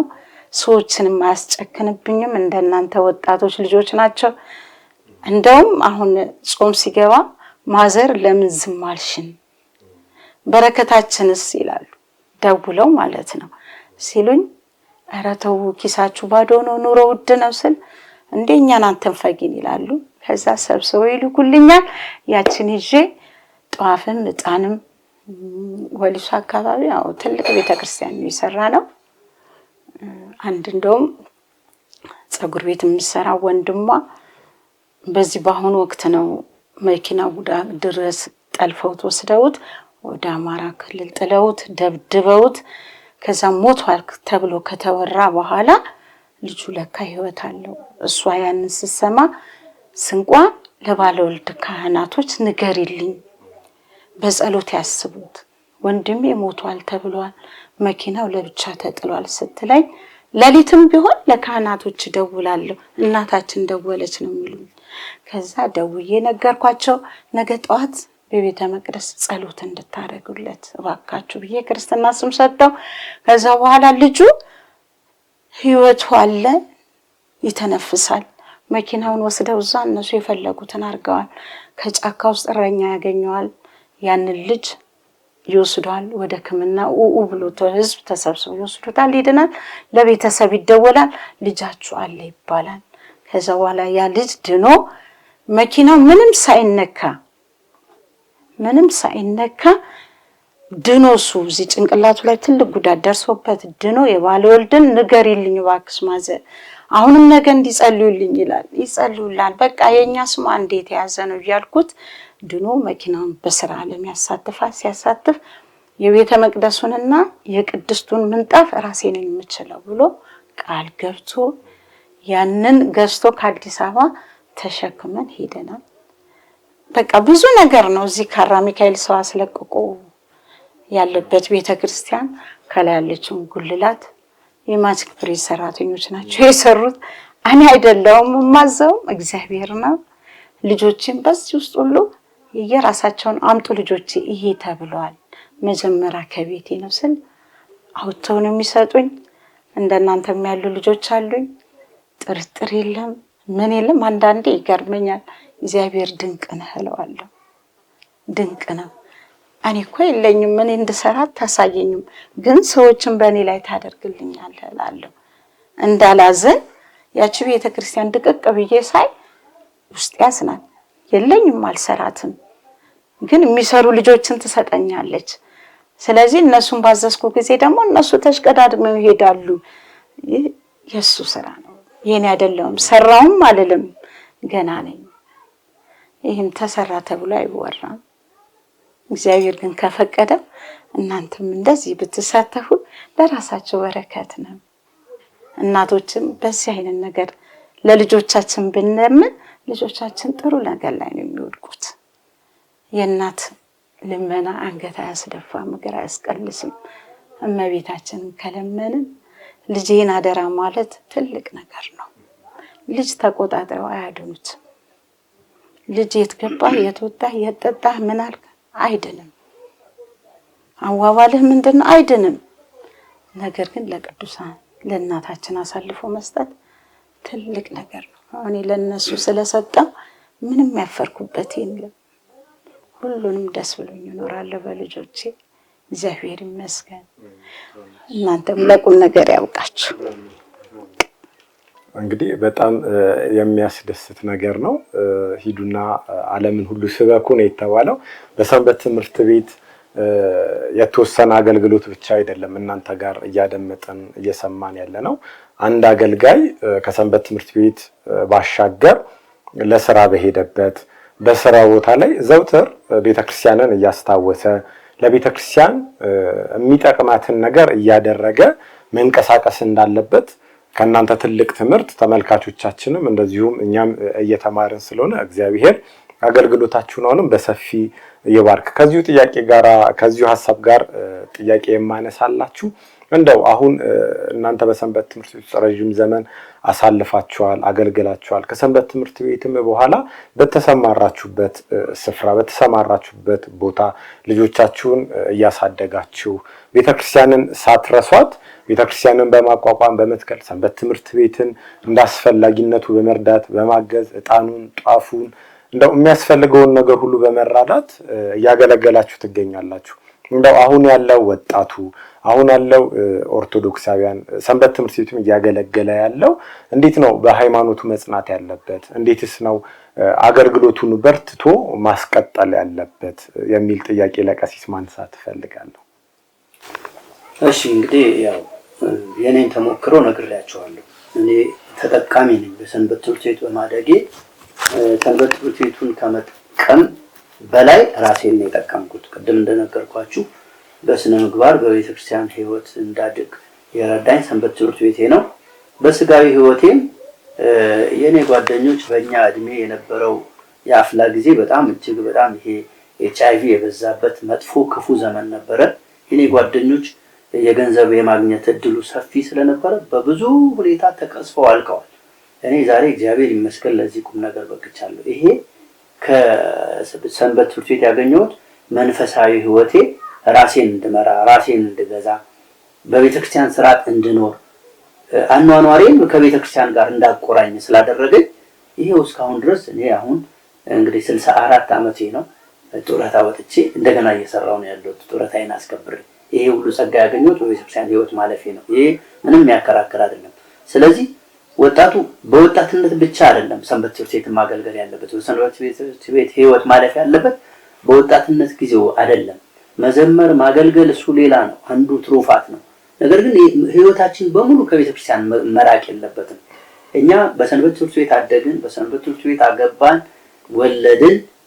ከዛ በኋላ አሁንም እኔ ከሰንበት ትምህርት ቤት አልወጣም። አሁንም እሳተፋለሁ። አንዳንድ ጉባኤዎች ሲኖሩ እሳተፋለሁ። ሌላ እዚህ ተክለ ሃይማኖትም ጉባኤ ሲኖር እሳተፋለሁ። እሷም እንደዚሁ ሁላችንም። ስለዚህ የቤተክርስቲያን ሕይወት ዘላቂ ነው፣ የሚቆም ነገር የለውም እና የዘመናችን ወጣትም ብዙዎቹን አሁን እኔ እንደማየው በመንፈሳዊ ሕይወት በሰንበት ትምህርት ቤት ይኖሩና ካገቡ በኋላ ቤተክርስቲያንን ይረሱታል፣ አይመጡም። እንደውም ከዛ በኋላ ከስንት ጊዜ በኋላ ሲመጡ እኔም እኮ የሰንበት ትምህርት ቤት አባል ነበርኩ ይላሉ። ይሄ አይሆንም። ነበርኩ ሳይሆን ነኝ ነው መሆን ያለበት።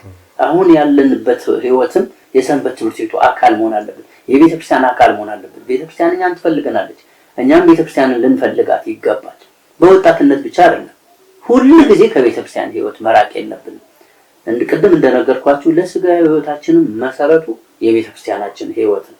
ስለዚህ በቤተክርስቲያን ውስጥ በልጅነት ብቻ ሳይሆን ከትዳር በፊት ብቻ ሳይሆን ከትዳር በኋላ ከቤተክርስቲያን መራቅ አይገባም። እንግዲህ እያንዳንዱ ክርስቲያን ከስጋው ደሙ መራቅ የለበትም። እያንዳንዱ ክርስቲያን በንስሐ እየታጠበ በየጊዜው በስጋው ደሙ መታነጽ አለበት። ሰው ከስጋው ደሙ ከራቀ ከእግዚአብሔር ተጣላ ማለት ነው። ስለዚህ በተለይም በሰንበት ትምህርት ቤት ያደገ ወጣት በስርዓተ ተክሊል ያገባል፣ በስርዓተ ቁርባን ያገባል። ከዚያ በኋላ በንስሐ እየታጠበ በየጊዜው ከቤተክርስቲያን ሳይርቅ በስጋው ደግሞ ራሱን ማነጽ አለበት። ከስጋው ደግሞ የራቀ ክርስቲያን አይደለም። ከባድ ፈተናዎች ይገጥሙታል። እንደነገርኳችሁ በስጋ ህይወትም እኮ ከባድ ፈተና የሚመጣው በመንፈሳዊ ህይወት ልንመልሰው የምንችለው ቀላል ነገር ነው። የስጋ ፈተናችንን በመንፈሳዊ ህይወት የምንመልሰው ቀላል ነገር ሆኖ ነው እኔ ከኔ ተሞክሮ እንዳየሁት።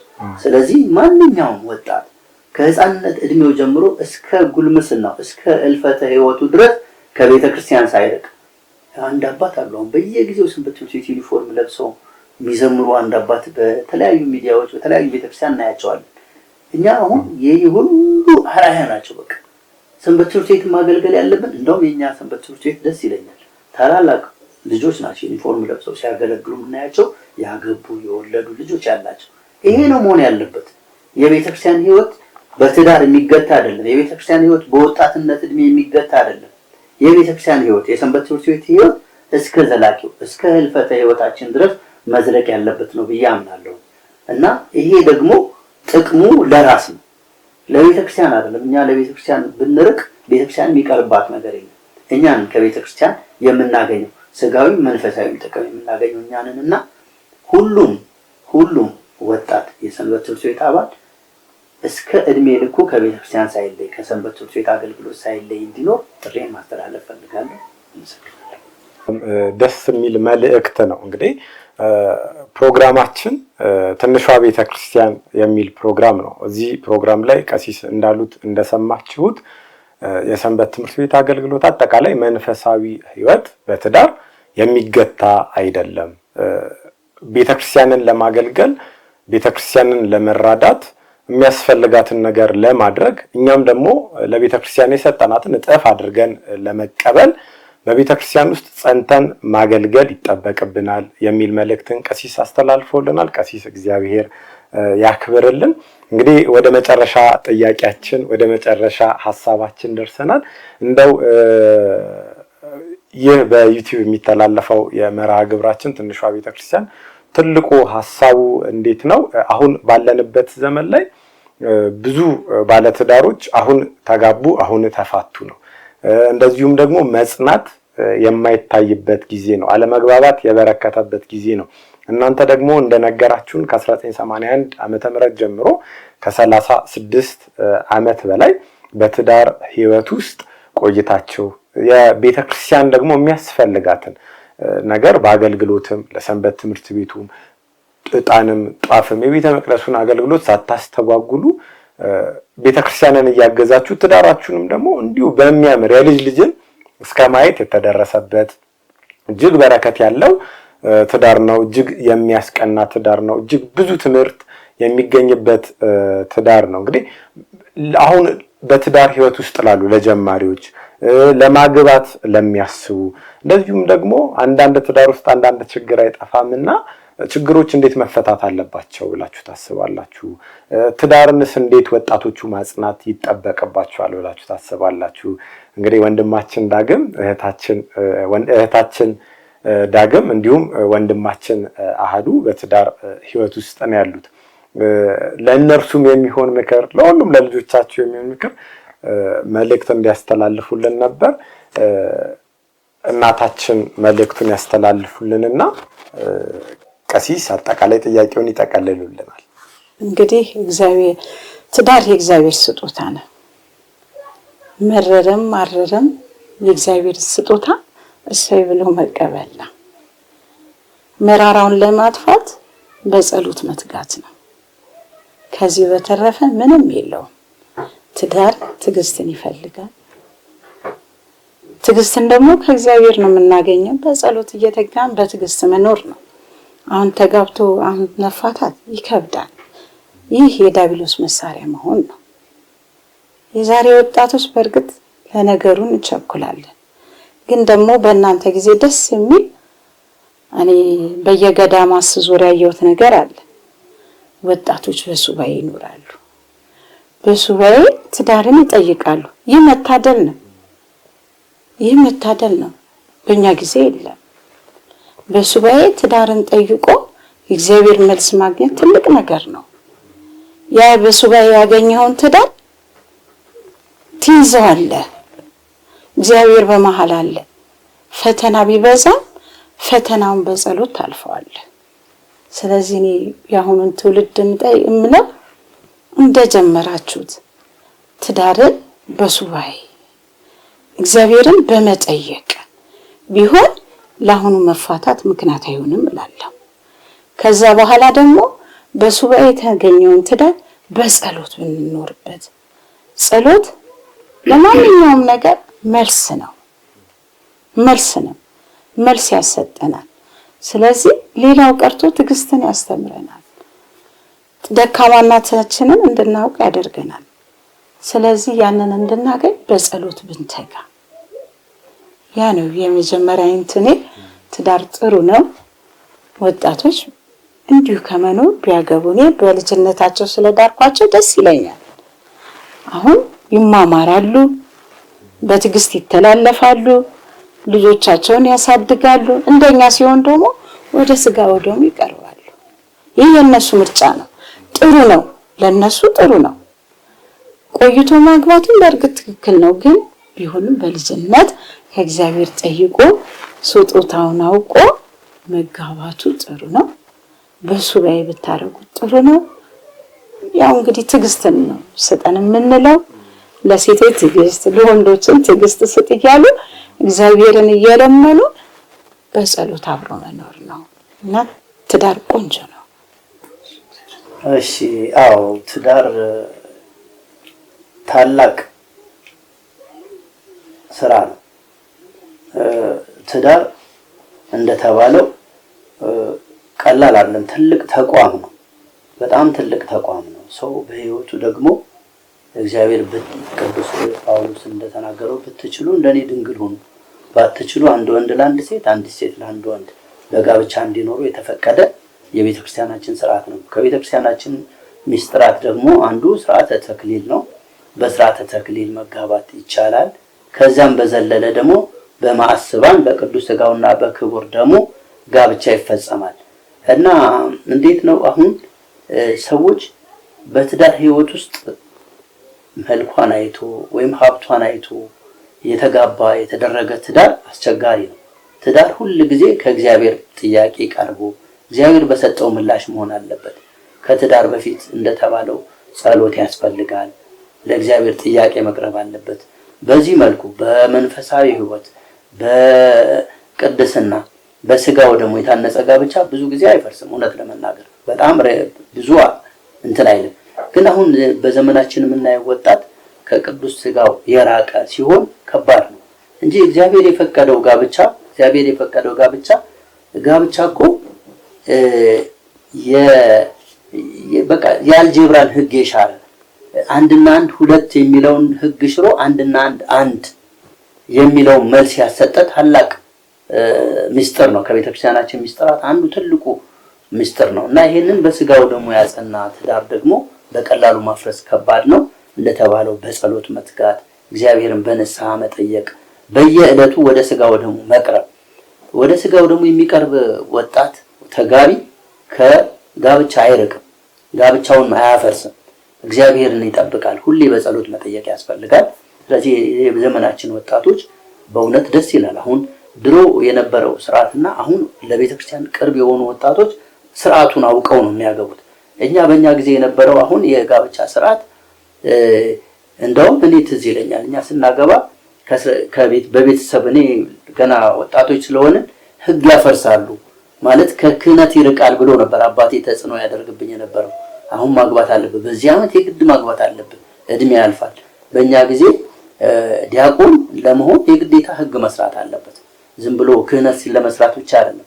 ዲያቆኑ በህግ ለመኖር የግዴታ ጋብቻ መፈጸም አለበት። በልጅነት እድሜው በፍቶት እንዳይቃጠል፣ በፍቶት ኃጢአት እንዳይወድቅ፣ በፍቶት ኃጢአት ከወደቀ ደግሞ ስልጣነ ክህነቱን ስለሚያጣ በጋብቻ እንዲታሰር፣ በህግ እንዲታሰር ወላጆቻችን ተጽዕኖ ያደርጉ ነበር። ታላቅ ጥሩ ተጽዕኖ ነበር። አሁን የለም። አሁን ብዙ ወጣት ተምሮ ለቁም ነገር በቅቶ ራሱ አውቆ ነው ወደ ትዳሩ የሚገባው።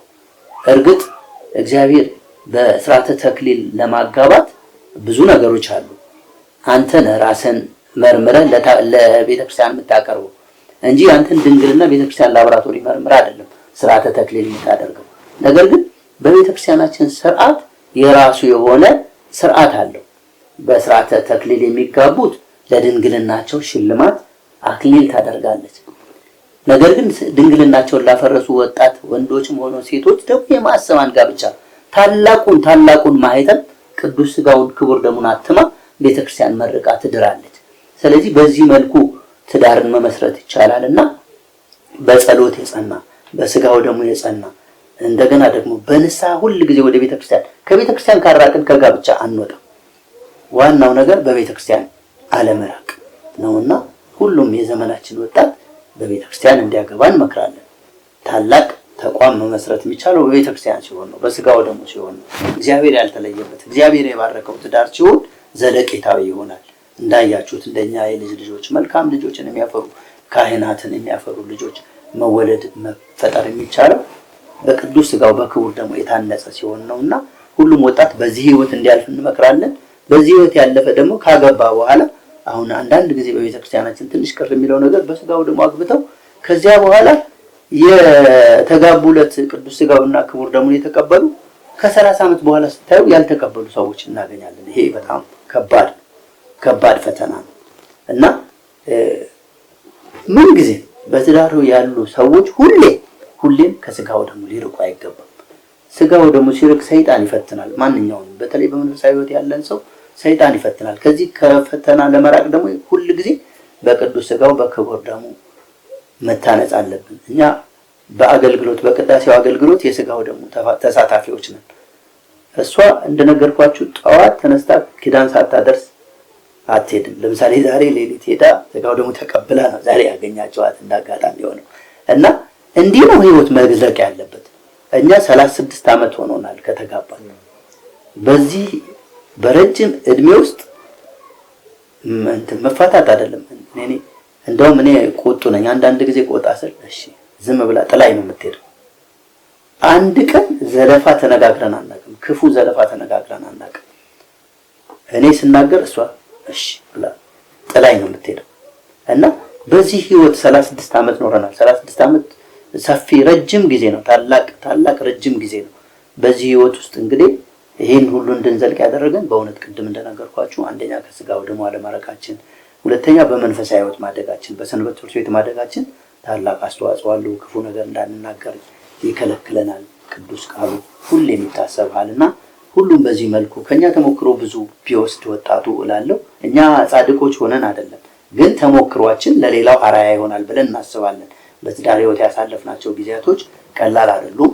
በዚህ ጊዜ ውስጥ ደግሞ ከቤተክርስቲያን አራቅንም ስጋው ደሙን እየተቀበልን ነው።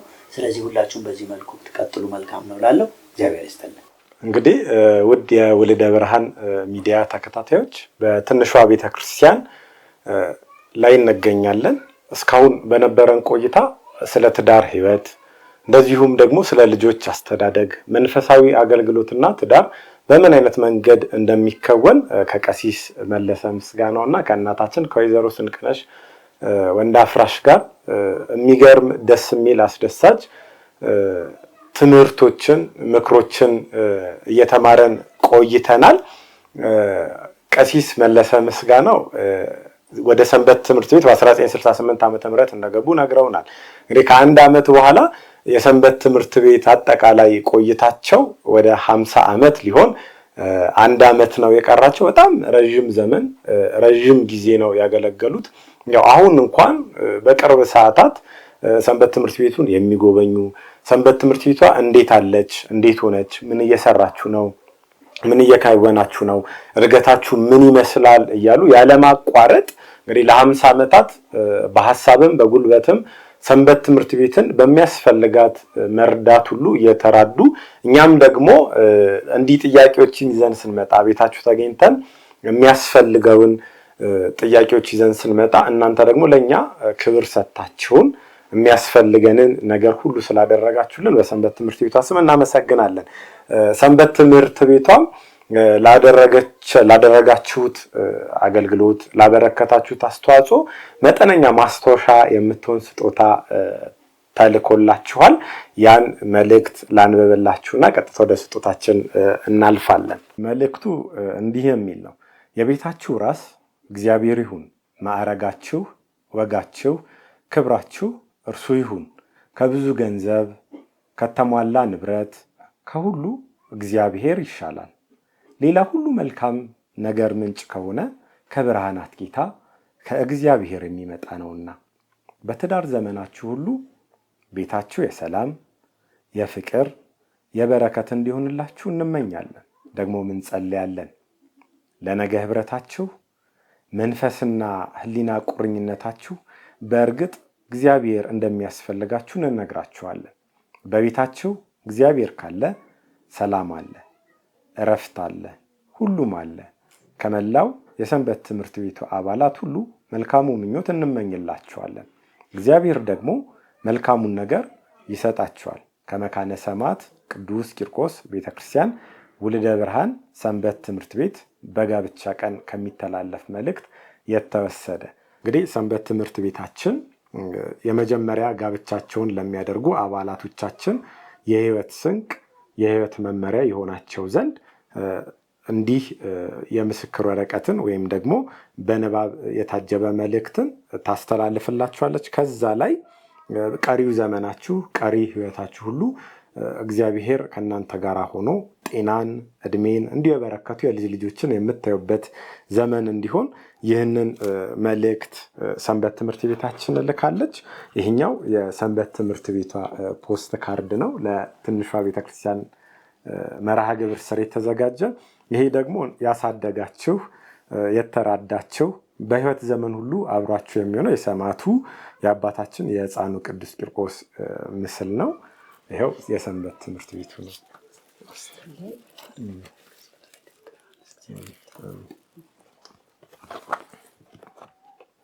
እንግዲህ ሰንበት ትምህርት ቤታችን ይህንን ስጦታ፣ ይህንን መልእክት አስተላልፋለች።